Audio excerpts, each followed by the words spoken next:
kain na naman. Yes guys, paborito to since ako'y bata pa guys. Ito na yung nakamulatan ko na pagkain na talaga. Paborito ko guys, ang palabok. So para lang guys, siguro tayo ng palabok. Okay guys, so ito yung mga ingredients natin guys para sa ating lulutuin na palabok. Yan guys, so meron tayo ditong shrimp. Yan. And then minced pork. Meron tayong carrot and cabbage, egg, spring onion, garlic. Tapos meron tayong peanut and chicharong baboy. Ito yung last time niluto kong chicharong baboy guys. So may natira ako, bali dudurugin lang natin to guys para toppings natin later sa ating palabok. So bali ito guys, ating minced pork guys. Itong ating shrimp. Iboboil lang natin siya guys. Bali, itong ulo niya guys, iboboil natin siya. Ito yung magiging broth ng ating palabok. Para mas maging tasty siya guys. So iboboil ko na muna ang ating shrimp. Okay guys, so ito na yung pinapakuluan natin na shrimp kanina guys. Bali na, i-boil ko na to for about 30 minutes. So, bali yung ulo lang guys ha. Yan, kasi yung katawan niya, ito ang ilalagay natin sa ating palabok. Bali ito guys, para lang malasa yung ating broth. So bali dudurugin lang natin guys itong ulo guys. Hanggang sa wala nang laman yung loob ng ulo. Okay, tapos i-filter out natin and then lulutuin na natin ang ating palabok. Hey guys, so mag-start na tayo magluto ng ating palabok guys. So na-mince ko na ang ating garlic. Ayan. So parang ipapry lang natin to guys. And then meron ako dito yung yung green na yung tanggay na spring onion. Gigisa rin natin. And yung carrot guys, mince ko kasi wala ako guys food color or aswete. Yung pinangkukulay nila guys sa palabok. So I will use the carrot para medyo maging colorful ang ating palabok. Okay, so tara na guys, mag-start na tayo magluto. Okay guys, so natitry ko na ang ating garlic. So ayan guys, kaya na-brown na siya. Tanggalan natin guys, diba? Kasi ito yung katatapos sa ating maraming puno. Mas magiging masarap guys ang ating palabok kapag kami rin ay garlic. Very important to guys ha. Okay, so continue natin isa ha.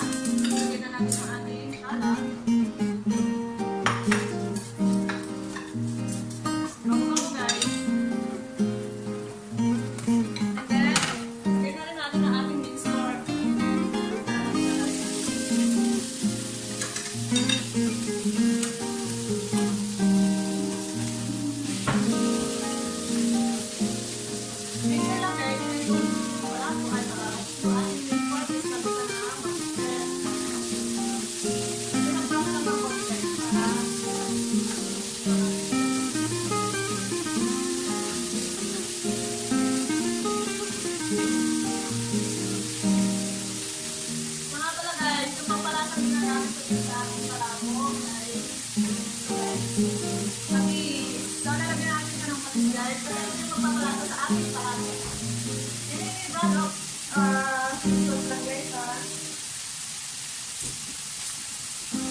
Okay guys, ako na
taste ko nito. Basawin lang natin.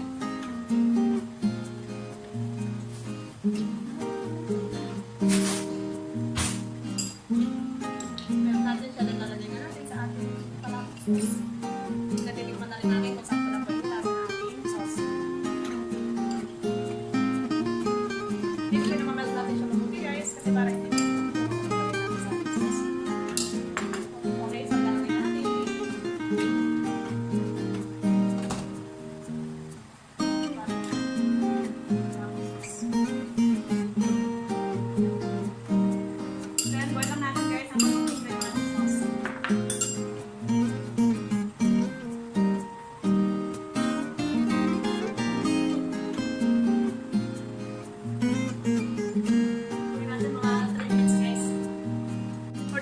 guys, habang pinapakuluan natin ang ating palabok, magbaboil na tayo ng noodles. Guys, ito yung ginagamit ko na guys na pancit. Magbaboil lang natin siya guys. Dahil lang natin ang instruction ng pagbaboil nito is about 3 to 5 minutes lang. So, boil muna natin guys. Okay, so yun na guys, medyo nag-thick na yung sauce ng ating palabok. Kaya so, titikman na lang natin. Make sure na nasakto na lang yung klase natin. Very tasty guys dahil sa ating shrimp. Pero dadagdagan ko pa siya ng patis. Not enough kasi yung alat niya guys eh. And then, lagyan natin ng konting pampalasa. Chicken powder. Yan. Kung wala naman kayo dito guys, you can use the MSG kasi ganyan naman natin. So, lagyan lang natin 1 teaspoon. And almost ready na to guys. Titikman ko na lang ulit kung yung lasa na talagang nahanap ko sa palabok guys. Okay guys, so tignan nyo na yung sauce natin guys. Same na guys, oh. Napakalapot niya na. And then medyo colorful na siya, diba guys? Dahil may carrot. Kahit di natin siya nilagyan ng ng aswete or any kind of coloring. Medyo colorful siya, no guys? So okay na guys, kakain na tayo. Prepare ko lang yung ingredients guys. So tignan nyo yung sauce natin guys. Diba guys? Ayoko guys yung masyadong malapot yung sauce. So for me, sakto lang ito guys. Kung kayo gusto nyo medyo malapot yung sauce nyo, you can add a little bit more of pancit. So ilalagay na rin natin ang ating shrimp.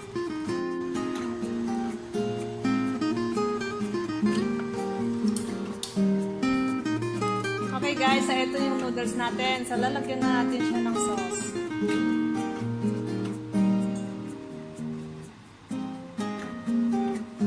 Wow, tingnan nyo guys. Ito pa lang yung sauce natin ha. Marami pa dong ingredients tayo ilalagay. Samihan natin guys. And ito na yung rest of the toppings natin guys. So meron tayong egg and lemon. Siyempre hindi makukumpleto guys ang ating palabok kung wala lemon or calamansi. Garlic. Yan yung deep fry garlic natin guys. And yung chicharong baboy ko guys. Na hindi ko siya masyadong dinurog guys kasi gusto ko nga yung medyo may texture siya. So ganyan kalalaki. Kainin ko na. Very crispy. And spring onion. Ang ating peanut. Okay. So hindi ko rin siya masyadong dinurog kasi gusto ko may texture. So lalagay na natin sa ating palabok. Ganyan lang guys ang pag-prepare namin ng palabok. So, lagyan natin ang konting chicharong baboy.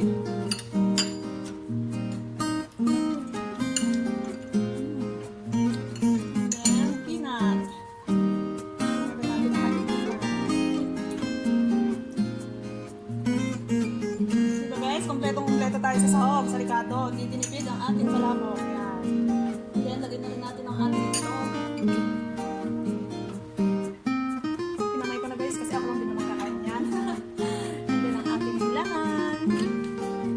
Guys, ready to lapang na. Tingnan natin. Pakita ko sa inyo guys ang ating palabok na.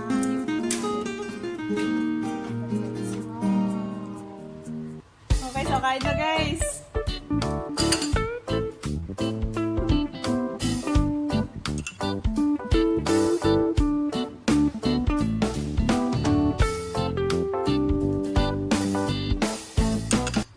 So guys, mukbang na tayo. Kain na tayo ng ating nilutong palabok. See how tasty it is.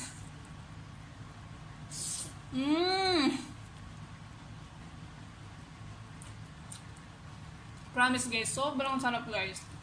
Follow nyo lang yung recipe ko guys. Talagang napaka-tasty, napakasarap. Yung shrimp ko guys, oh. Yum. Sobrang sarap talaga guys. So, huwag na kayo mag-Jollibee guys ha. Luto na lang kayo ng sarili nyo. Just follow my recipe. Sobrang sarap. Kain muna ako guys ha. So ayun guys, natuto na naman tayong gumawa ng ating paboritong palabok. So sa inyo guys, sa mga OFW na kagaya ko, the only thing na makakain tayo nito is diba doon sa Jollibee guys, and medyo pricey siya guys. Mahal yung palabok doon, and then sometimes nakaka-disappoint kasi napakaraming, pero naiintindihan ko naman guys, dahil sobrang dami nang kumakain doon, and tipid na tipid sila sa sauce guys, and sometimes wala na silang nilalagay na shrimp, ganyan. So, kung kaya naman natin magluto guys, magluto na tayo para hindi tayo din natitipid sa sauce guys, diba? So, follow nyo lang yung recipe na ginawa ko guys, na talaga namang napakasarap guys. And yung budget ko lang dito is, magkano lang guys, $20 lang yung shrimp na binili ko na yun. And then yung minced pork, $10 lang. And then yung noodles, mura lang din yan guys, $5 lang yan. Then kung meron kayong mga vegetable, dagdagan yun. Actually, optional lang din naman yan guys. Yung kung lalagyan nyo ng gulay, and then yung ating chicharon, ganyan. Pero mas masarap syempre kapag kumpleto ng sahog guys, diba? Magluluto na lang din tayo. Kumpleto rin na natin guys, diba? Para mas maging masarap ang ating palabok. So maraming salamat guys sa panonood, and see you guys next time!